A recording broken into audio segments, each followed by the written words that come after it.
As the air inside Giovanni's Italian restaurant in Little Italy drifted with the scent of fresh basil and red wine, even at the quiet hour of 10 in the morning, I moved through it like someone who had become part of the walls. I had worked the morning and lunch shifts here for nearly 3 years, long enough to know which floorboard creaked, which regular slipped generous tips beneath their plates, and more importantly, long enough to become invisible.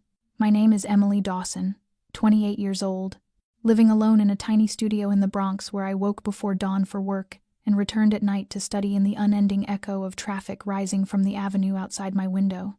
I never had much time to think about myself.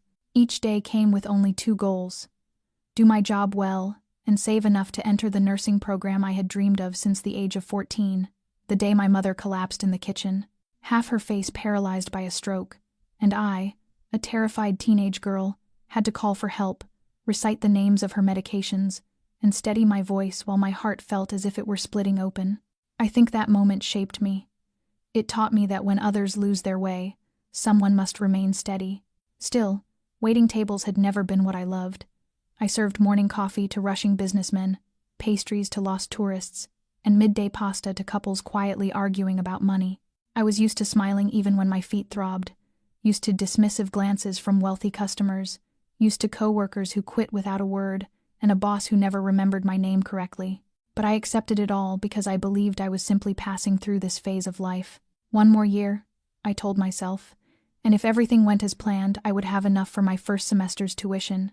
I repeated that like a mantra, to push through long shifts and rainy mornings when I stood shivering at the bus stop in a thin plastic poncho.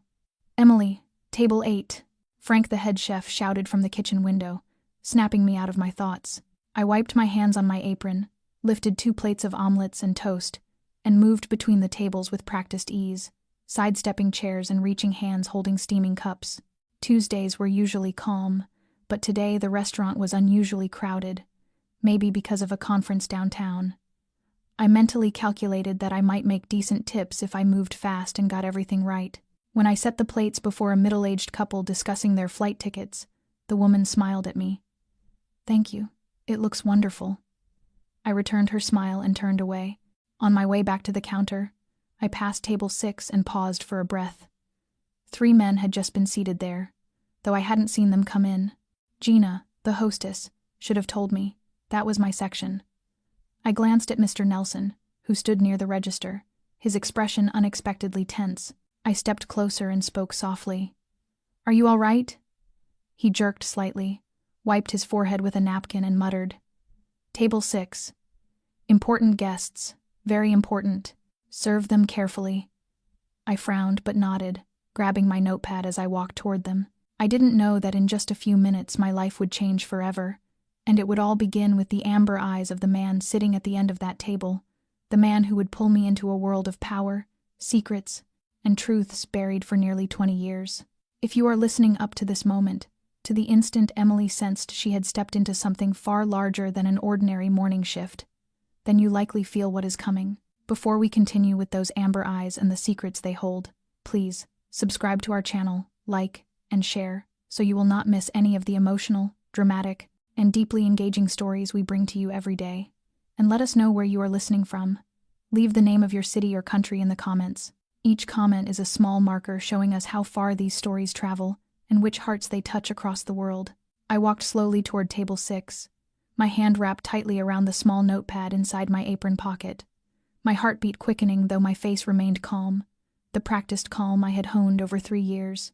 For some reason, the air around that table felt heavier, as if the temperature had dropped, or perhaps it was only the weight of 3 men who looked nothing like anyone I had ever served before. The first was a young man with a thick neck like a football player, broad shoulders straining against a fitted black suit, eyes sharp as blades.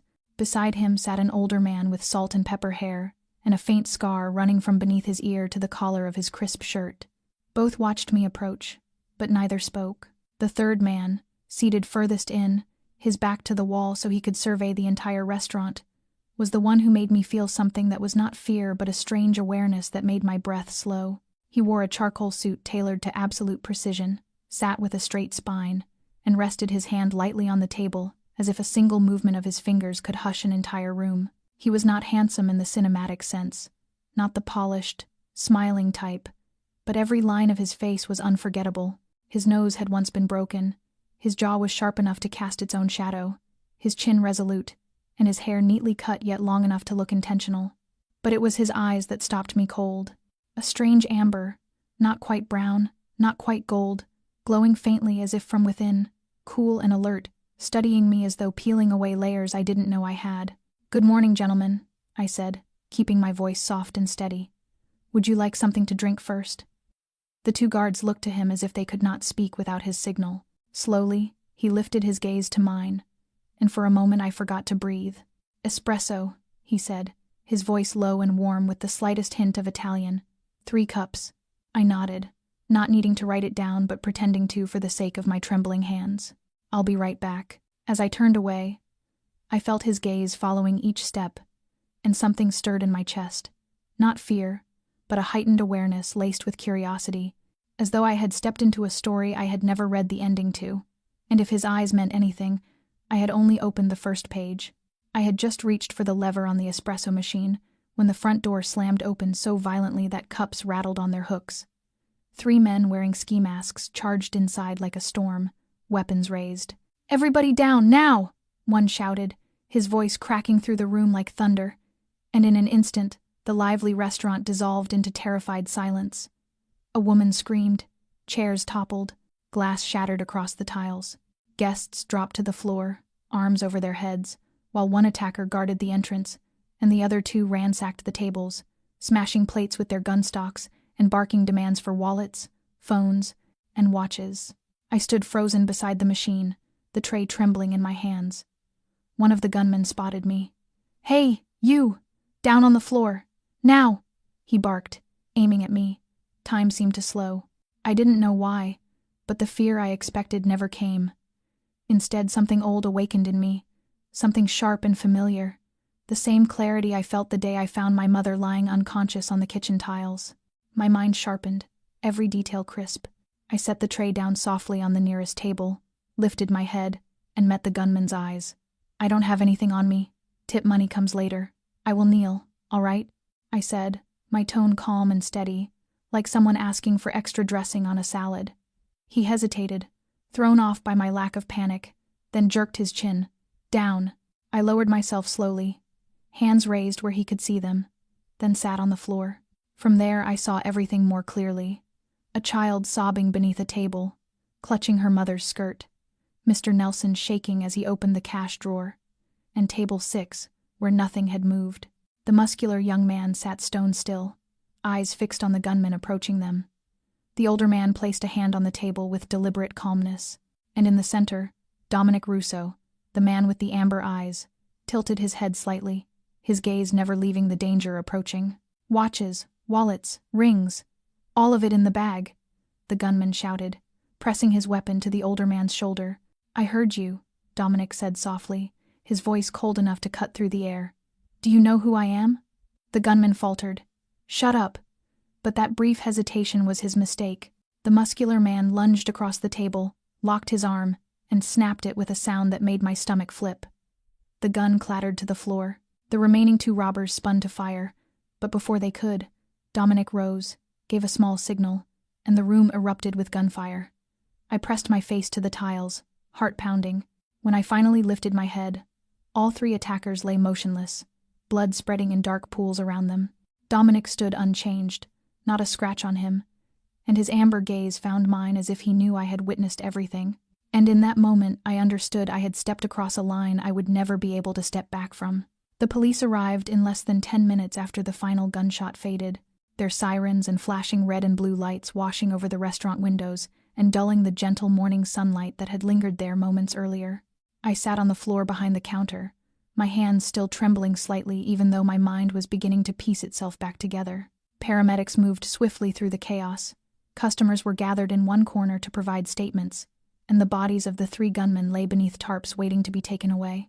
I thought I was fine until I noticed how tightly I was clenching my hands, my nails pressed so deeply into my palms that they left marks. A young officer came to ask me a few questions, and I answered clearly, detail by detail, leaving nothing out except for one thing. I did not mention Table 6. I did not mention Dominic Russo. I did not mention how those men had taken down 3 armed attackers in less than 10 seconds. Instinct told me to keep that part of the story to myself. When they finally let me go, Mr. Nelson approached looking like a man who had narrowly avoided a heart attack. "Emily, go home and rest. We're done for the day. Tomorrow, too, I'll adjust the schedule for you." I nodded, grabbed my bag from the employee locker, and slipped out through the side door. Outside, the heavy summer air rushed in again, as if nothing extraordinary had happened. I was just about to head toward the bus stop when I heard a quiet voice behind me. "Miss Dawson." I turned. It was the salt and pepper-haired man who had been with Dominic, standing beside a sleek black SUV with the back door already open. "Mr. Russo would like a word. It will not take long." I should have refused, should have walked away without looking back, but instead my feet moved toward the car on their own, driven by something I didn't yet understand. I climbed into the vehicle, sinking into the smooth cream-colored leather as the door closed behind me with a soft click that felt like a full stop at the end of a life I was no longer living. Dominic sat across from me, neither smiling nor threatening, his presence steady, quiet, intense. His eyes were the first thing I saw, those amber depths that seemed to dismantle every wall I had spent years building around myself. "Are you all right?" he asked, his voice low and controlled, stripped of any unnecessary politeness.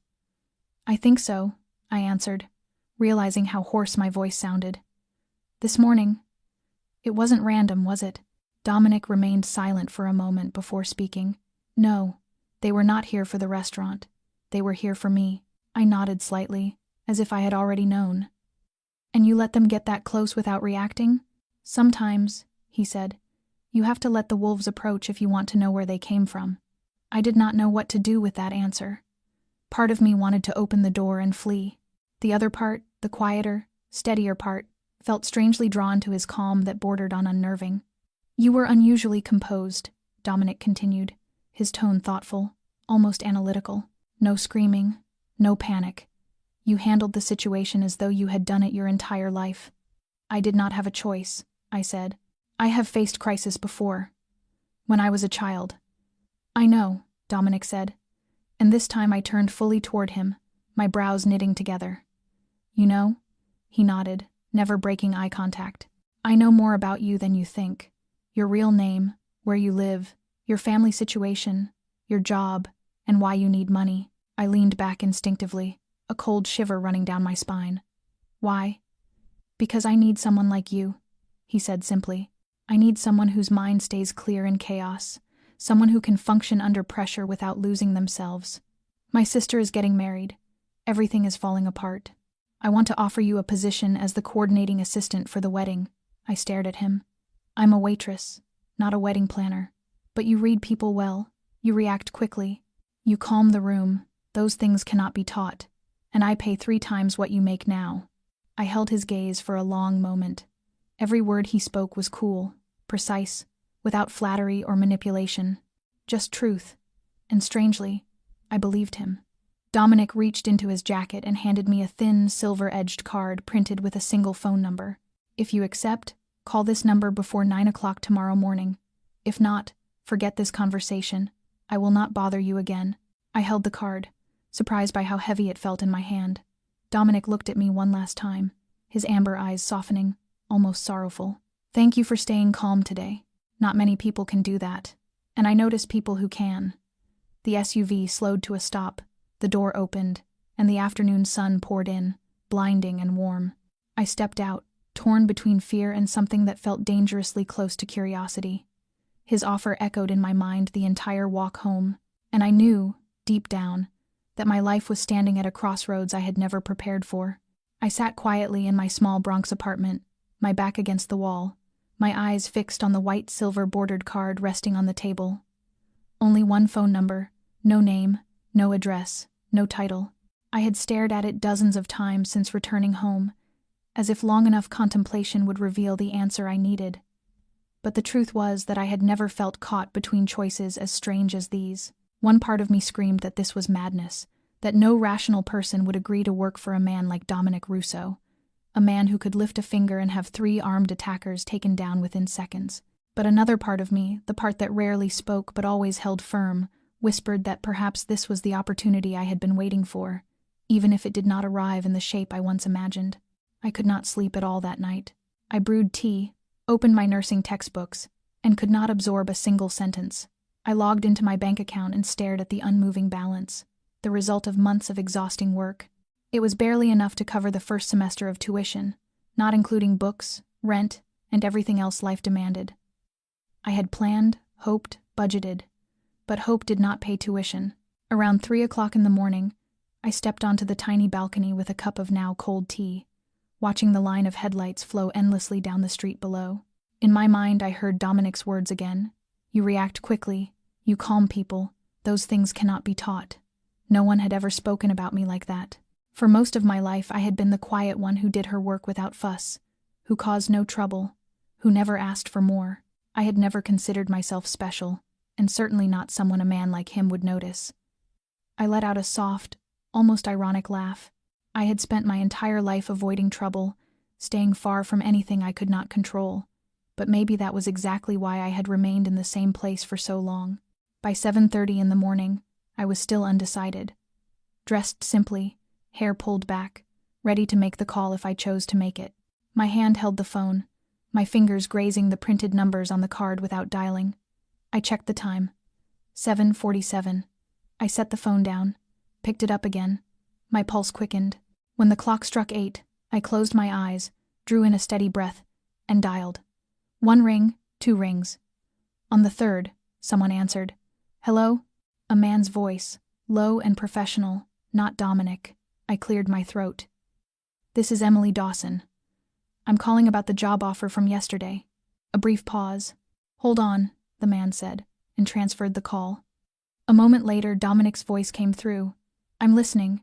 I accept, I said, simple and certain. I want the job. I expected him to ask why, or to give me a list of instructions. Instead, he said one quiet sentence, as if everything had already been decided long before this moment. Good. A car will pick you up at 10 o'clock this morning. Prepare for the first 3 days of work at the Greenwich estate.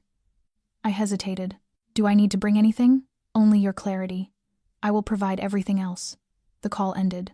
I set the phone down and felt a sensation I could not name, fear, anticipation, and the unmistakable sense that I had already begun sliding into something I would not be able to step away from. I packed a small suitcase, folded a few simple outfits, tidied my apartment as though I were leaving for longer than 3 days. At 5 minutes before 10, I stood at the bottom of my building. The sleek black SUV arrived precisely on time.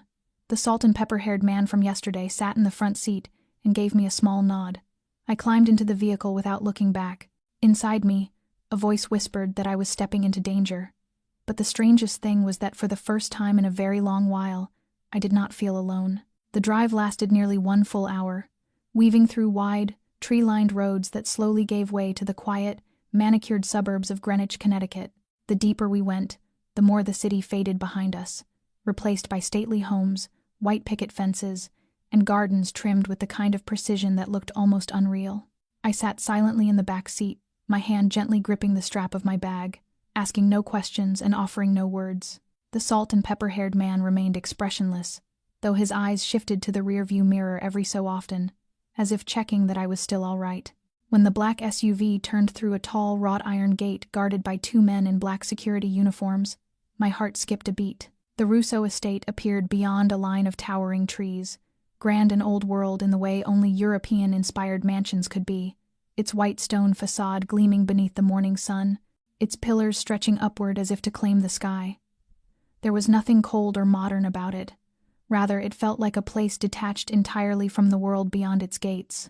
I was led through a long hallway floored with dark walnut wood, its walls lined with oil paintings and illuminated by chandeliers dripping with warm gold light. Everything was so elegant it felt as though I were stepping into a dream, or a scene from a film I was not meant to appear in. The man guiding me stopped in front of a heavy wooden door, knocked twice, and pushed it open. Miss Dawson has arrived, ma'am. I stepped into a sitting room filled with soft, natural light pouring through a large window. At the center of the room stood a young woman trying on a wedding dress, her dark brown hair pinned into a flawless bun, a champagne flute in her hand, her eyes shining like polished gemstones beneath the sunlight. Isabella Russo. She was beautiful in a way that felt almost cold. When she saw me, she did not smile. She simply tilted her head, assessing me from head to toe with the same sharpness I had heard in Dominic's voice. "You are Emily," she said in a tone that was not loud but carried unmistakable authority, the same clipped edges Dominic used when he was being impossibly clear. "I am the one getting married in 10 days, and you, from now until then, are the person responsible for making sure nothing falls apart." I nodded. "I will do my best." Isabella took a small sip of champagne before turning back to the mirror. "Your best is not enough. In this house, either you accomplish what you are told, or you do not need to be here at all." I did not have the chance to respond before another female voice entered the room, soft but commanding. "Isabella, do not frighten your mother's guest on her first day." I turned toward the doorway and saw a woman step inside with such natural elegance that the entire room seemed to shift around her. She wore a deep sapphire silk dress, a string of pearls at her collar, and though she was well into her 60s, her features retained a sharp and striking beauty. Her eyes, the same amber shade as Dominic's, swept over me slowly, missing nothing. "I am Eleanor Russo," she said, her voice gentler than her daughter's but no less powerful. "Dominic and Isabella's mother." I bowed my head slightly in greeting. "It is an honor to meet you." Eleanor offered a measured smile, polite, though not quite warm. "Dominic has spoken a surprising amount about you. It is rare for him to take interest in anyone outside his work." She moved closer, placing one graceful hand on my shoulder, a gesture that felt both welcoming and possessive. "I hope you will not disappoint him." I could think of nothing to say, so I simply nodded again. Isabella had already returned to admiring herself in the mirror, and Eleanor soon left as well, leaving me alone in a beautiful room that felt strangely untouched by warmth. When the door shut behind them, I drew in a slow breath, whispering silently to myself that from this moment on, I could not allow anything, not intimidation, not uncertainty, not fear to unsteady me, even if this place felt foreign and its inhabitants even more unfathomable. The next morning, I awoke to a soft knock on the door, precise, gentle, the kind of knock from someone accustomed to never disturbing anyone. When I opened it, a woman in a crisp gray uniform bowed politely and introduced herself as Marta, the chief housekeeper. She handed me a printed schedule for the week leading up to Isabella's wedding, the paper thick, smelling faintly of new ink, its layout as orderly as a military command sheet. Every hour, every minute, was accounted for: floral inspections, menu tastings with the private chef, seat placement assessments to match the lighting during the evening reception, and a long list of high-profile guests, whose names I was expected to memorize. Marta seemed to recognize the overwhelm in my eyes, though she said nothing, simply guiding me through the estate. Every room carried a story of its own, and the most unsettling part was the quiet, the kind of quiet in which I could hear the ticking of a second-floor library clock even while standing in the downstairs corridor. Dominic did not appear that morning. I did not see Isabella either, but Eleanor was everywhere. She never raised her voice, yet every word she spoke carried weight. When I suggested rearranging the guest seating chart to prevent conflict between family factions, she offered me a single, slight nod. No praise, but unmistakable acknowledgement. At midday, I was taken to the glass conservatory, where a small tea gathering was being held for the women of the family. As I scribbled notes about the pastries they preferred, a blonde woman seated beside me asked casually where I had worked before this. I told her about the Italian restaurant in the Bronx, and she let out a soft laugh, the kind reserved for those who believe the world is neatly divided into classes. Before I could respond, Eleanor's voice drifted across the table, gentle, yet edged with steel. "Competence does not require a prestigious origin." The table fell silent for a moment before the conversation shifted abruptly. That was the moment I realized that in this house, words mattered less than the power beneath them, and the most influential person was the one who spoke the least but commanded the most attention. The real test, however, did not come from idle chatter. It came 2 hours later. I was in the main study with Marta, cross-referencing the finalized guest list with the seating chart, when Isabella Russo stormed into the room, her face pale with fury. She wasn't wearing the flawless bun from yesterday. Her dark hair was loose, and her eyes flashed. "He canceled," she said, her voice dangerously quiet. Marta looked up, alarmed. "Who, Miss Isabella?" "The baker, Antoine Dubois, the only man in New York who can make the 7-tier cake I designed. He just called. He said he has artistic differences with the new floral arrangement and is withdrawing." "He can't do that," I said calmly, looking up from my ledger. "We have a contract." "As a Airy one. Isabella shot me a venomous look. Do you think I care about the contract? I care about the cake. My wedding is in 6 days. What am I supposed to serve? Cupcakes from a grocery store? She threw her phone onto the antique desk with a clatter. It's ruined. Everything is ruined. Marta began to wring her hands, muttering about deposits and legal action. But I saw the situation for what it was. This wasn't about a contract or even a cake. It was about control. Isabella was losing it. I remembered my mother, the day after her stroke, trying to grasp a spoon and bursting into tears of frustration. I had learned then that panic is a luxury. May I see the design? I asked, my voice even. What? Isabella snapped.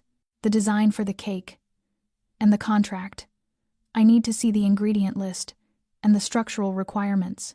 Scoffing, Isabella nonetheless pulled the schematics from a leather folder and threw them at me. I caught them. For 5 minutes I studied the intricate drawings. Sugar lace, hand-painted gold leaf, 5 different flavors. It was a masterpiece of engineering as much as baking. Marta, I said, not looking up, please ask Mrs. Rousseau's private chef Jean-Pierre if he has experience with advanced patisserie and sugar work, and bring him here. He's a chef, not a baker, Isabella protested. Most high-level chefs are trained in all disciplines, I replied, turning to her. This design is complex, but the techniques are standard. The real challenge is the scale and the timeline. When Jean-Pierre arrived, a stern-looking man with flour on his apron, I laid the design out.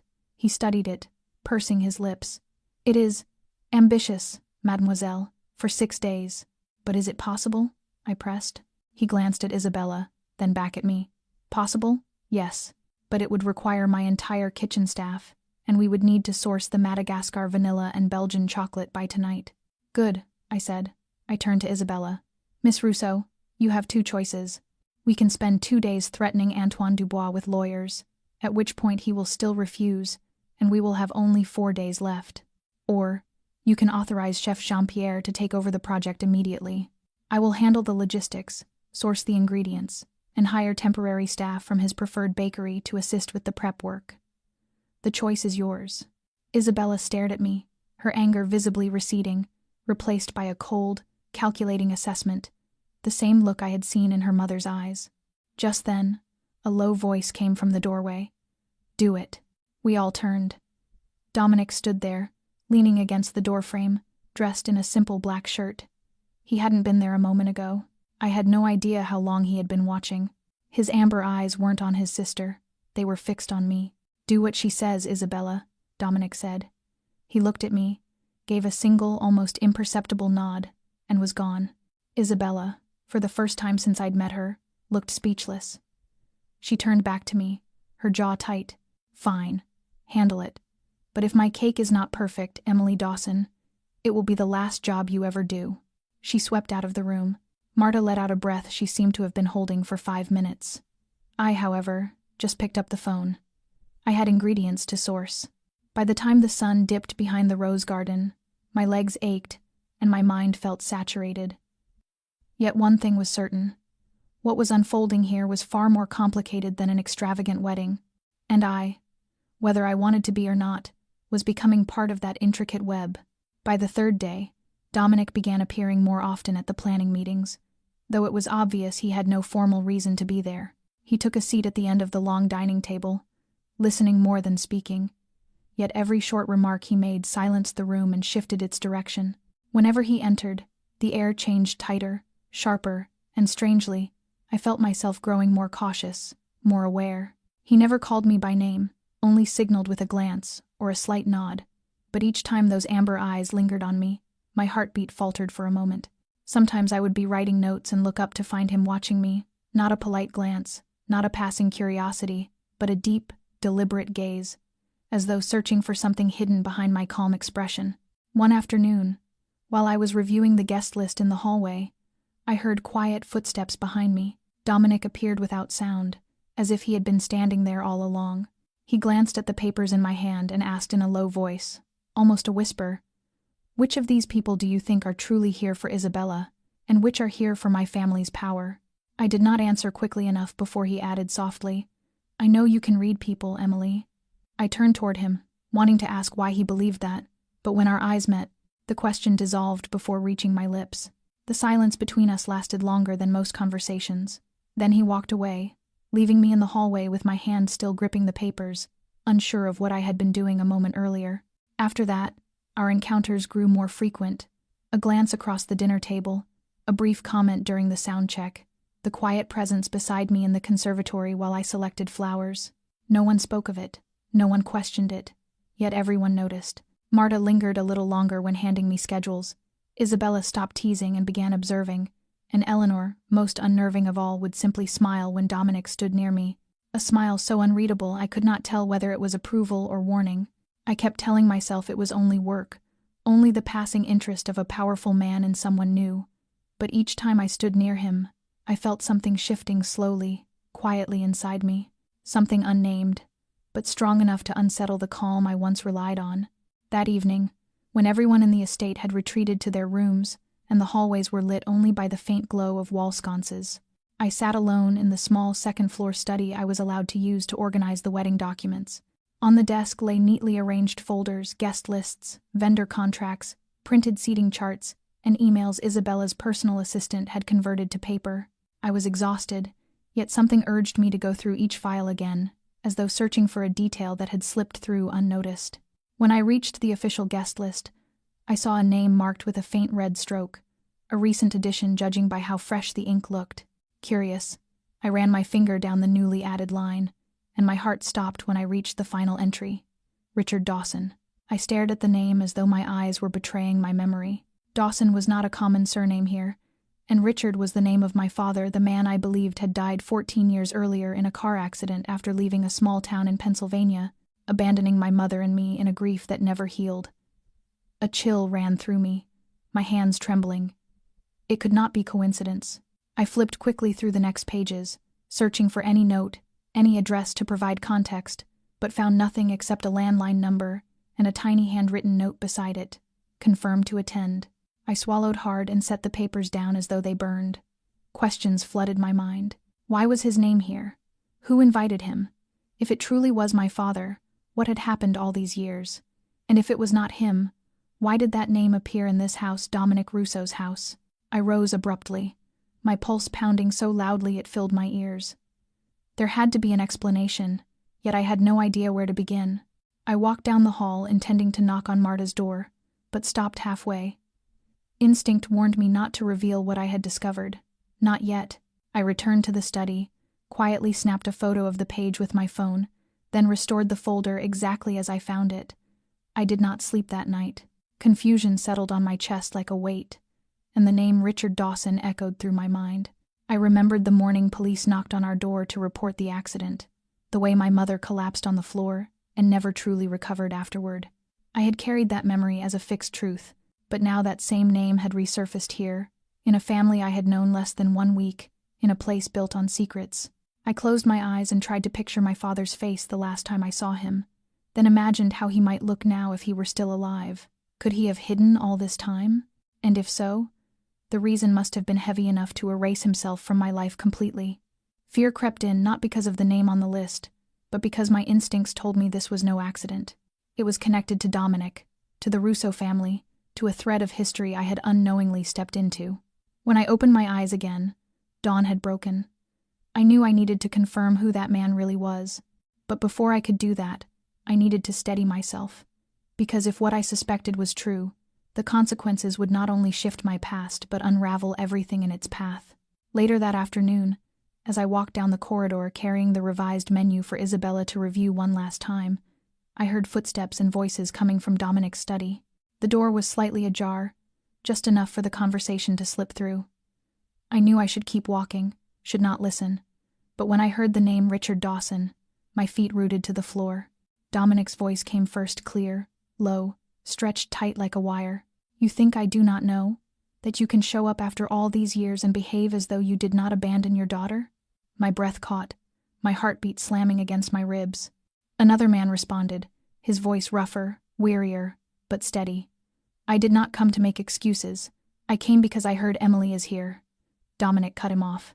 "She does not know anything, and she deserves a life untouched by the filth of the past." The man, my father, I now knew with painful certainty exhaled. If she knew the truth, at least she would understand I did not leave because I wanted to. Dominic let out a bitter, humorless laugh, one I had never heard from him, cold, sharp, scathing. You worked for my father's enemy. You fed them information, betrayed the man who treated you like a brother, and you call that not wanting to leave? I stepped back, my palms cold. Everything I had believed about my father's death fractured like glass in the air, thick with accusation. My father had not died in an accident. He had lived in silence and exile because of a betrayal I had never been told. Inside the study, Dominic's voice dropped lower. Dangerous. You have 3 minutes to leave. If you care about Emily at all, disappear and never show your face to her again.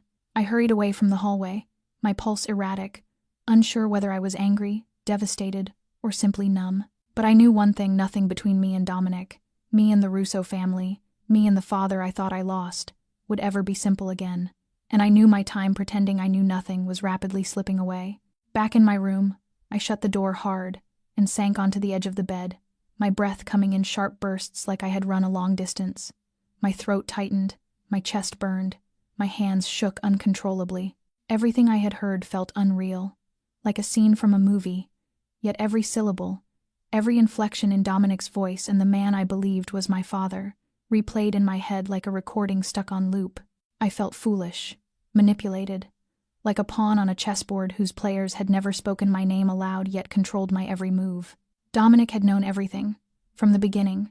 He knew I was Richard Dawson's daughter, knew my father was alive, knew the truth I had been denied for 14 years. So what had his job offer meant? His warm steadiness? His growing presence at my side? Were they sincere or calculated? A way to keep me close, easy to contain.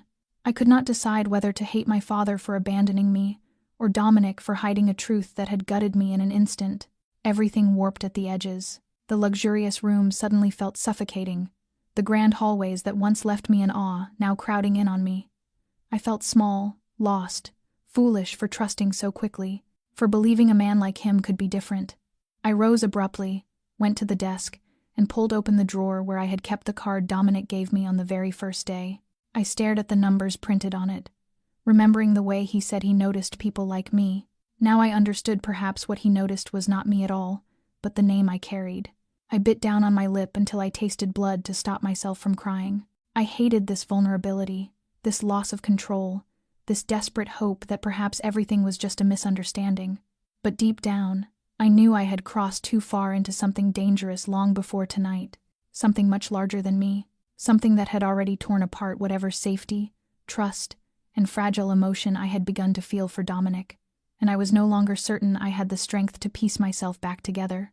Night had fully settled by the time I decided to leave my room in search of air.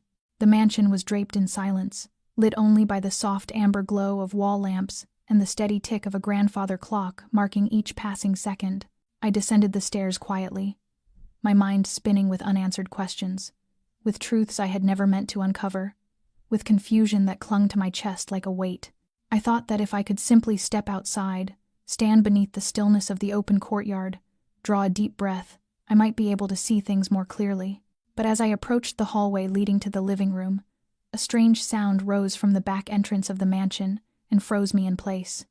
It was not the wind, nor the groan of old wood shifting. It was metal against metal, sharp, quick, unmistakably cold. I held my breath and stepped back, my eyes straining to pierce the shadows. The glass door at the rear of the house eased open, and a man slipped inside, followed by 2 more. No uniforms, no identification. In their hands something glinted faintly in the low light. I stepped back again, bumping into the side table behind me. A crystal vase toppled and shattered against the tile, the crash echoing through the quiet like a scream. The intruders snapped their heads toward me instantly. My heart plummeted as one of them locked eyes with me. They did not shout, did not question. They moved. Fast, predatory fast. I turned and ran, my bare feet slapping the cold stone floor, my only thought survival. I had no plan, no weapon, no sense of direction, only the pounding instinct to live. The footsteps behind me grew closer. I remembered something Marta had once whispered in passing about a safe room hidden behind a bookshelf in the second-floor library, a panic room meant only for emergencies. I was not certain I remembered the exact spot, but my legs carried me up the stairs anyway, my heartbeat roaring in my ears. On the second floor, I sprinted into the library, heading straight for the tallest shelf on the right, the one with the strange, narrow gap. I dropped to my knees and fumbled through the books, searching for the hidden switch. My hands trembled, slick with sweat, but after a few desperate seconds, my fingers grazed a recessed button. A soft click sounded, and the bookshelf shifted, opening just wide enough for me to slip inside. I threw myself in and pulled the door shut, just as heavy footsteps thundered into the library. Inside the panic room, the air felt thick and still. It was not large, just enough space for a small bench, muted lights set into the walls, and silence so absolute it swallowed even my breathing. I pressed myself into the corner, barely daring to inhale. Footsteps moved outside. Knuckles thudded against the library door. Harsh voices, speaking a language I did not recognize, hissed through the air. They were searching for me. They knew I had seen them. I sank to the floor, curling my knees to my chest, my entire body quaking. I did not know who had sent them, did not know if Dominic was involved, did not know if this was all part of the world I never should have stepped into. All I knew was that for the first time in my life, fear swallowed me whole. Real fear, the kind that fogs the mind and tightens every breath. What terrified me most was not the footsteps, it was the moment they ceased. No more running, no more searching, no more pounding at doors, just a suffocating silence, as if they had not left at all, as if they were waiting, poised in the darkness for me to step out on trembling legs. I wondered whether Dominic knew, whether he was coming for me or whether he was the very reason I was hiding in this windowless concrete cell. And as minutes stretched like hours, the truth settled heavy in my chest. Even if Dominic had once made me feel safe, here in this dark corner, I no longer knew if he was my salvation or my danger. I do not know how long I remained in that narrow room. It could have been 1 hour, or 3. The edges of time had blurred into nothing between the cold walls and the thundering of my own heart. My phone had no signal. There were no windows, no sounds, only the dim glow of the emergency lights and the frantic rhythm of my breath. I did not dare move. I did not dare sleep.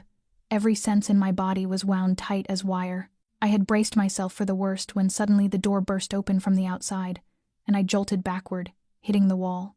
Bright light from the hallway spilled in, followed by the silhouette of a man I recognized instantly. Dominic. Gone was the tailored suit, replaced with a dark sweater and jeans.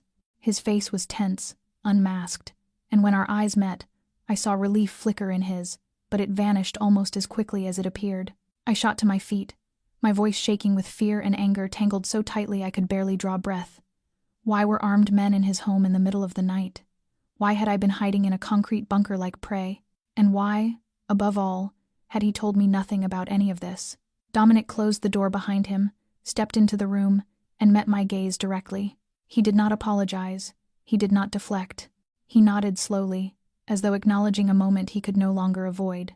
Because the truth is complicated, Emily. And because I was not sure you were ready to hear it. I folded my arms tightly across my chest, trying to force calm into a body vibrating with shock.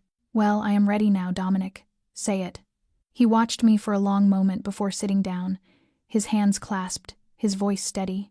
The men tonight were sent by Victor Santoro, the most ruthless enemy my family has ever faced. He was one of the last remaining pieces of an old network that once controlled the entire eastern port.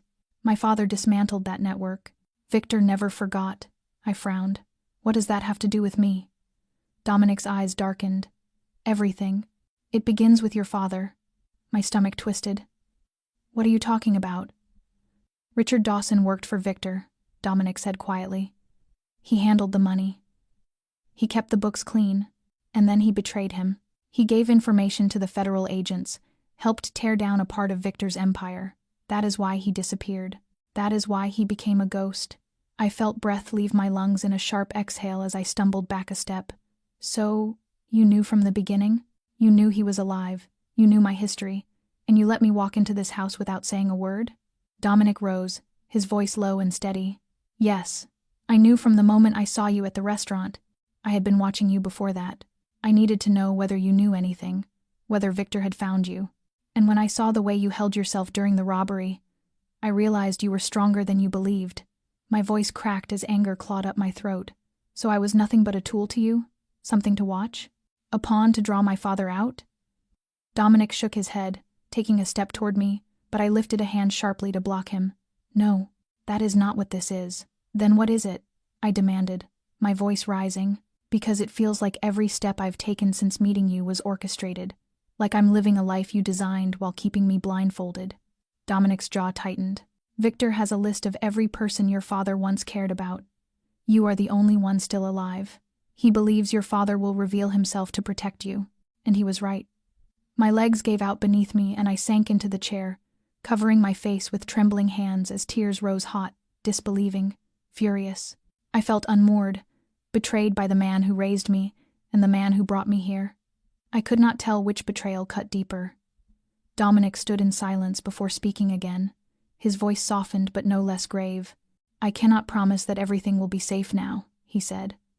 But I can promise I will not let him touch you. Not ever again. I looked up at him, my eyes burning, torn between fire and water. I have lost faith in too many people, Dominic. I am not sure I have anything left to give. He nodded slowly, his gaze unwavering. Then do not trust what I say. Watch what I do, and you will know whether I am someone worth trusting. I did not answer, but I knew in that moment I was no longer standing on the edge of this world. I had been pulled into its center, into the heart of a war between two shadowed forces, and into a war raging quietly in my own chest. I did not sleep at all that night. After Dominic left the panic room, I returned to my bedroom as though walking through smoke, carrying the weight of a storm whose eye I had unknowingly become. I sat on the edge of the bed, the soft glow of the lamp doing nothing to ease the tightness in my chest. Everything had happened too quickly, too violently. I no longer knew what was real and what was a trap carefully laid before me.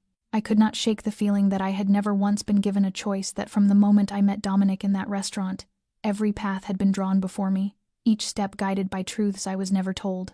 The next morning, I did not go to the ballroom. I went straight to the library where Dominic often spent the earliest hours of the day. He was there, as though he had known I would come. He stood near a tall bookshelf, a leather-bound journal in his hand, though he was not reading it, his gaze lost somewhere far beyond the room. When I entered, he lifted his head, set the journal aside, and watched me.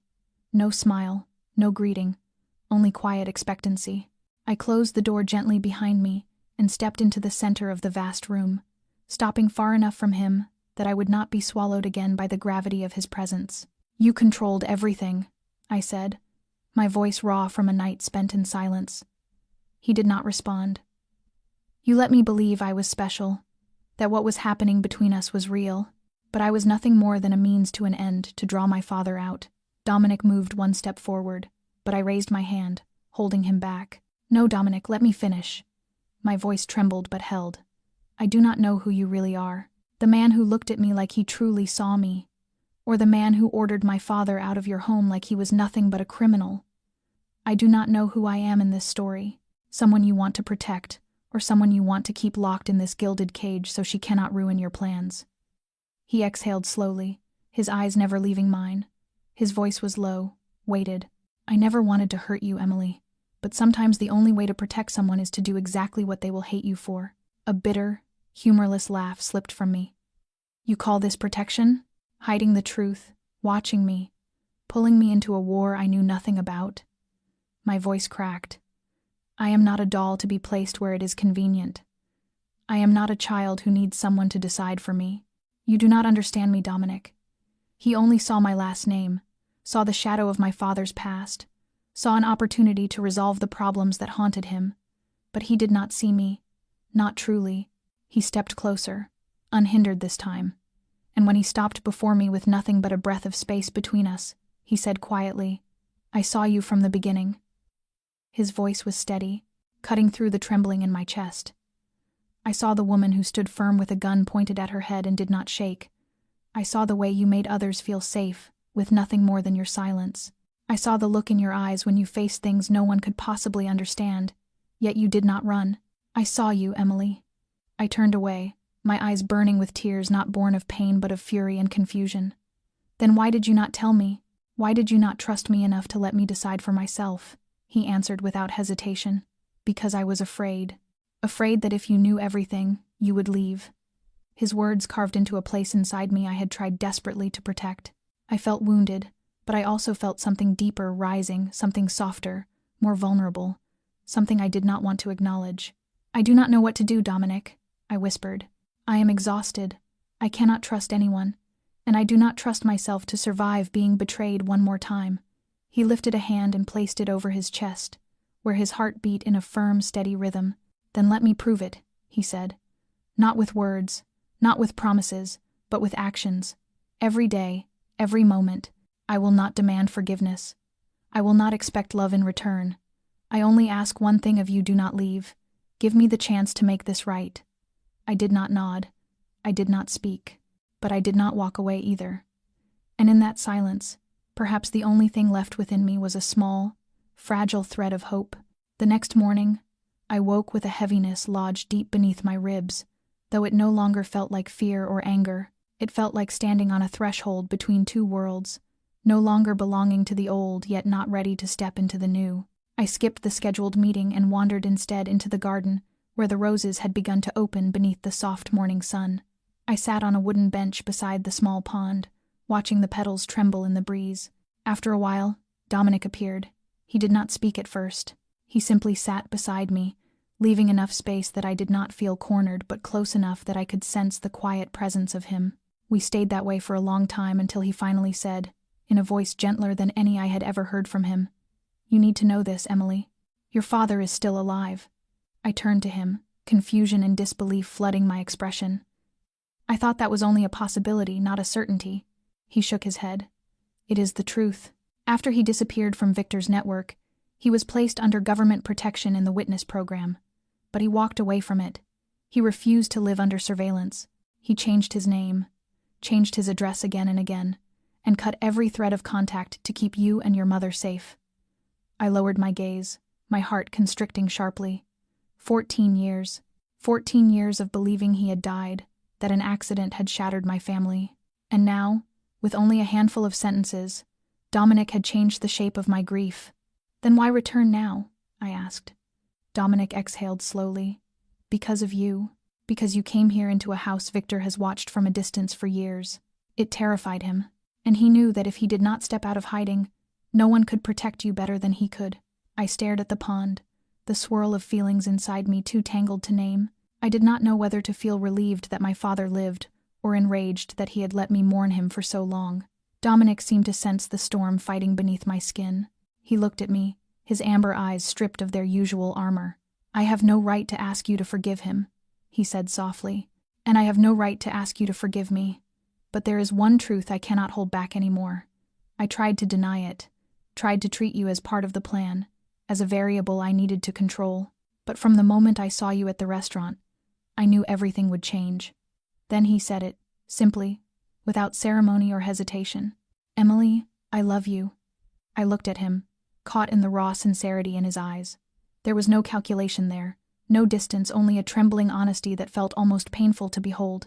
"I love the way you hold silence without collapsing under it," he continued. "I love the way you search for the truth in people, even when you are terrified of what you might find.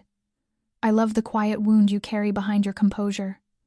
I thought I could control everything, even my own heart, and then you appeared. You dismantled every defense I had spent my life building. I am not the man pulling the strings anymore. I am just someone trying not to lose the one thing he never expected to have." My breath tightened, not with fear but with the startling sensation of being truly seen, not for my name, not for the ghosts of my past, but for who I was. Yet I could not allow emotion to flood over reason. "If I leave," I asked quietly, "would you stop me?" Dominic paused for several long seconds before answering. "I would not stop you," he said slowly, "but I would go with you." A small, tired laugh escaped me, half disbelief, half surrender. "I do not know if I can forgive everything, Dominic. Not now." He nodded, his voice barely more than a whisper. "Then you do not have to. You only have to stay." I turned back to the water, watching the sky reflected in its still surface, the faint shapes of our bodies seated side by side blending into the pale blue. And I knew nothing was certain, not safety, not peace, not the future. But for the first time in a long while, I did not feel alone. And maybe, just maybe, that was enough for a beginning. Isabella's wedding unfolded on a crisp autumn afternoon, when the leaves around the estate had turned brilliant gold and sunlight streamed through the chapel windows like a quiet blessing. The entire property shimmered in white and silver, orchids and white roses arranged in every detail from the aisle to the reception tables. It was perfect, down to the rhythm of the music. I stood at the edge of the ceremony space, no longer just an event coordinator but an invisible point of connection between Dominic and the storm simmering beneath the flawless surface. Dominic stood beside his sister in a tailored black tuxedo, his gaze fixed on the ceremony, yet drifting now and then toward me. When I caught his eye, I offered a small nod, a silent reminder that I was still here, still watching, still holding the fragile thread that bound our paths together. The music swelled as Isabella's father stepped into the aisle to walk her toward the altar. Guests rose to their feet, eyes turned toward the radiant bride. Then, in a single instant, the air shifted. A sharp crash erupted from the front gate, followed by the shatter of glass and the screams of scattered guests. I spun toward the noise and saw 4 men in black push their way inside, armed, composed, moving with the precision of men who had rehearsed this moment. At their center walked Victor Santoro. He wore a charcoal suit and carried a bouquet of white flowers, his mouth twisted into a smirk as though he were arriving at a celebration held in his honor.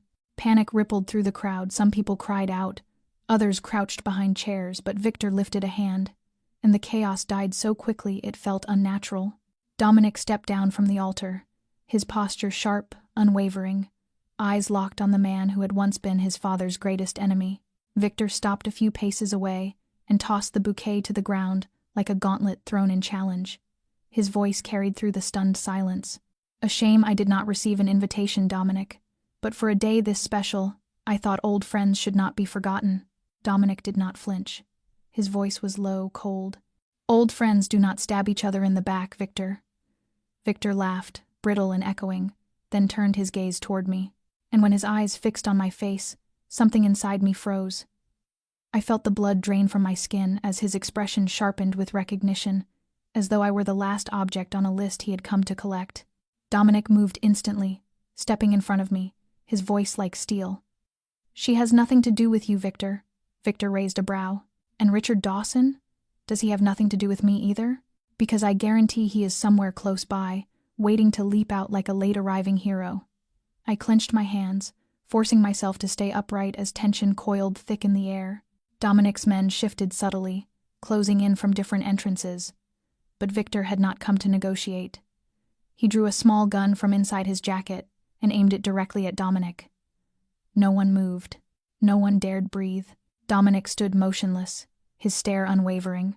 "If you think you can do this without consequence," he said calmly, "you are wrong." Victor's face twisted into a warped smile. "I paid for my consequences with an entire empire, Dominic. Now I am here to collect the last remaining piece. And she," he nodded toward me, "is that piece." Everything happened so fast my mind could not keep up. A gunshot cracked through the air, but not from Victor's hand. Someone behind him fired first. The bullet tore into Victor's shoulder, sending him stumbling. In the same instant, Dominic lunged, driving him to the ground as his security team stormed in, subduing the remaining intruders in a chaotic blur of motion and shouts. The screams rose again, this time soaked with fear and relief tangled together.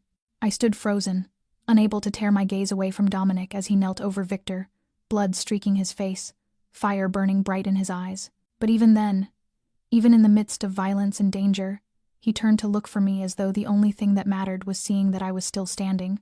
And in that moment, for the first time, I understood the ruthless truth of the world he lived in, a world where love and hatred walked side by side, and where I would have to decide whether I was brave enough to remain. The chaos that followed the gunshot did not last long. Dominic's security team responded with a precision and swiftness that felt almost unreal, subduing Victor's men within minutes and forcing them face down onto the cold marble floor of the ceremony hall. Victor was held in place by 2 guards, blood seeping from his wounded shoulder and soaking into the fabric of his expensive suit. Yet his face remained twisted in defiance, untouched by fear.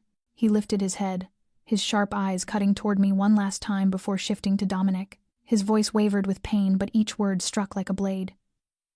"You think you've won, Dominic. All you've done is buy yourself a few more days before everything collapses." Dominic did not respond. He simply signaled his men to take Victor away, toward the armored vehicle waiting outside the main gate. The guests pulled back to either side of the aisle, silent and shaken, yet no one left. It was as if each person understood they had witnessed not merely an interruption, but the end of a hidden war that had stretched across years. I stood frozen, unable to move, my feet rooted to the floor. Everything had happened too quickly, a cyclone that had torn through the calm and left me hollow in its wake.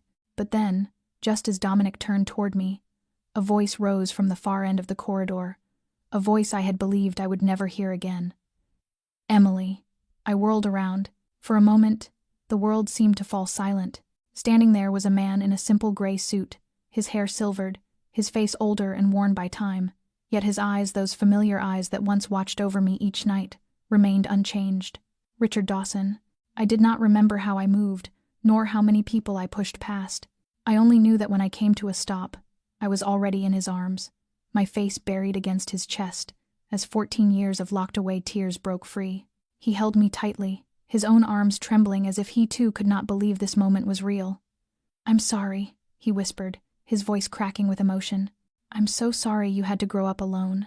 I'm sorry I wasn't there when you needed me." I sobbed, unable to speak, shaking my head again and again, as if I were a child refusing to let grief take hold. Every wound, every unanswered question, every ache that had lived inside me for so long seemed to dissolve all at once, replaced by the overwhelming feeling of being found. When I finally stepped back, Dominic was standing close by.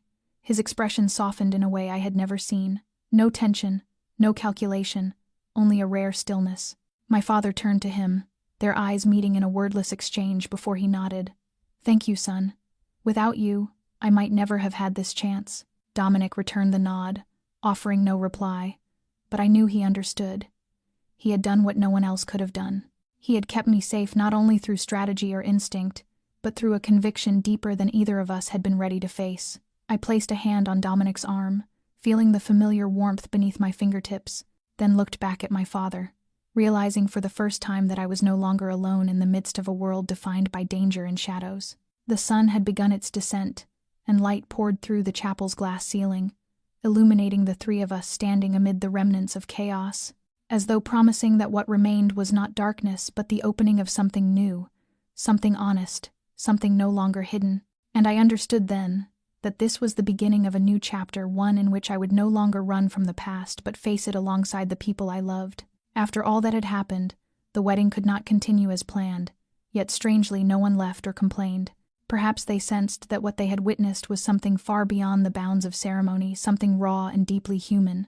When Victor was taken away, when security tightened its hold on the estate, when Dominic reassured each guest that everyone was safe and unhurt, the tension gradually dissolved like ripples settling across a lake. I slipped from my father's arms and walked along the white stone corridor toward the small garden behind the chapel, seeking a breath of solitude.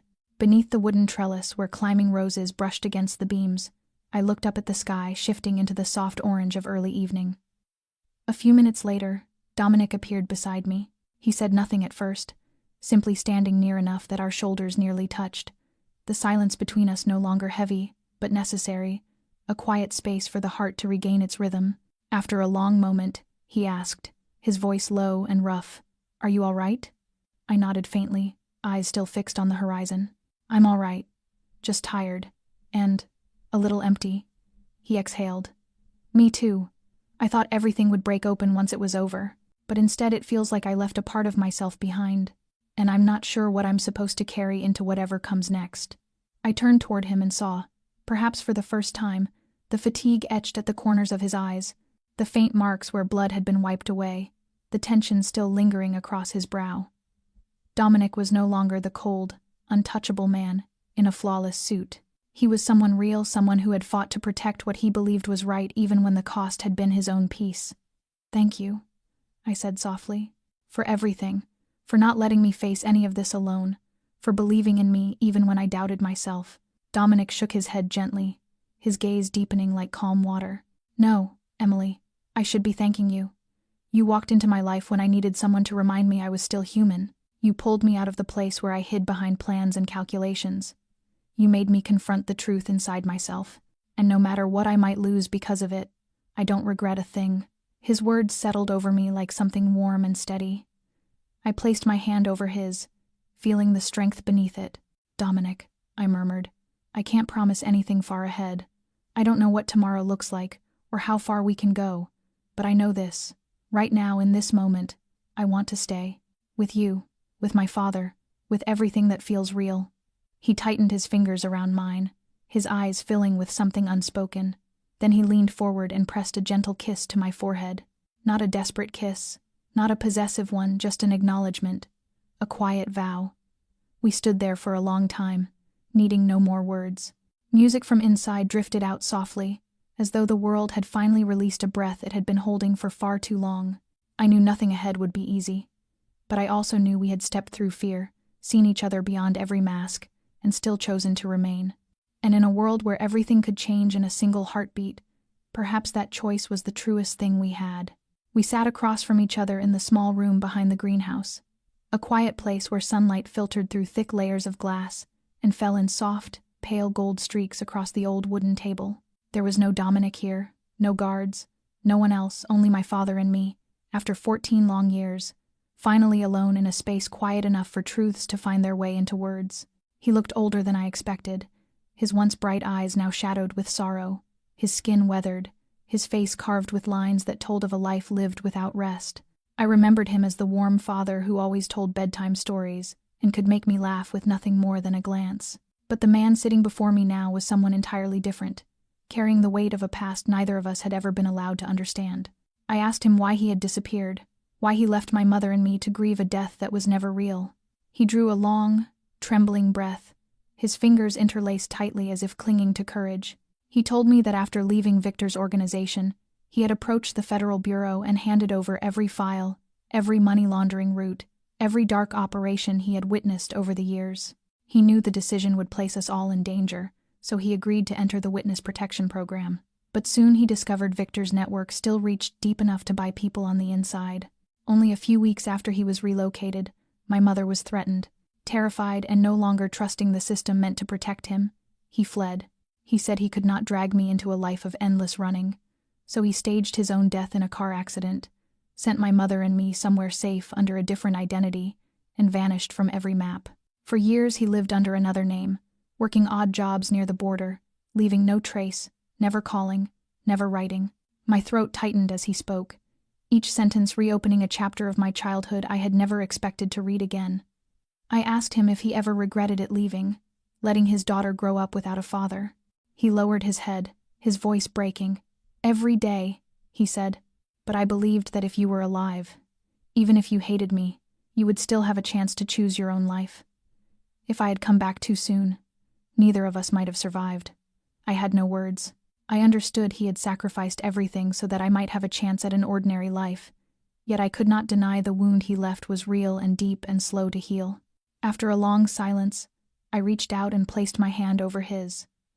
"I'm not sure I've forgiven everything," I whispered, "but I understand, and I don't want to live another day without you in my life." His frail hand tightened around mine, his reddened eyes shining with a faint but honest light. In that moment, I knew the past was no longer a chain around either of us. It had become a chapter reopened, read to the end, and finally closed with truth, with tears, and with a family found again after so many years apart. 6 months later, I was living in a small house facing the ocean, where each morning began with the sound of gentle waves and the scent of warm coffee drifting through the air. Dominic was learning to slow down, spending long stretches of time writing, sometimes reading on the porch, sometimes simply sitting beside me and listening to the wind. My father lived not far away, in a small wooden cabin nestled among the pines. He tended vegetables, kept a few chickens, and came by for dinner almost every evening. We no longer dissected the past or tried to untangle the knots of old memories. We did not need to. The present and our presence in each other's lives was enough. Whenever I watched Dominic at the piano, his face softened with a peace I had never seen in him before. I found myself remembering the first moment I met him in that restaurant, and wondering why I had not run the moment I sensed danger. Perhaps because in his eyes, beneath all the hardness and calculation, I glimpsed a spark, something aching to be trusted, aching to be loved. Life is never a straight line. It is a series of sharp turns, unexpected pains, and choices we sometimes cannot believe we are brave enough to make. But time reveals what is worth keeping, and who is worth walking toward. I learned that forgiveness is not forgetting. It is choosing to open your heart again, choosing to keep living even after it has broken. I learned that sometimes the deepest wounds become the foundation for the strongest kind of rebirth. And above all, I learned that family is not only where we begin, it is where we choose to return, no matter how far we have traveled. If you are watching this video and this story has touched something in you, perhaps a lost loved one, a missed chance, or a pain you are learning to heal, please subscribe to our channel, like, and share, so you can receive more heartfelt, honest, and inspiring stories every day. How did this story make you feel? Did it stir a memory, a longing, or a reminder of something in your own life? We would love to hear your thoughts from deep within your heart. Leave a comment below so we can share, connect, and continue spreading what is good. Thank you for staying with us until the end. Wishing you good health, peace, and gentle joy each day. Goodbye, and we will see you in the next video.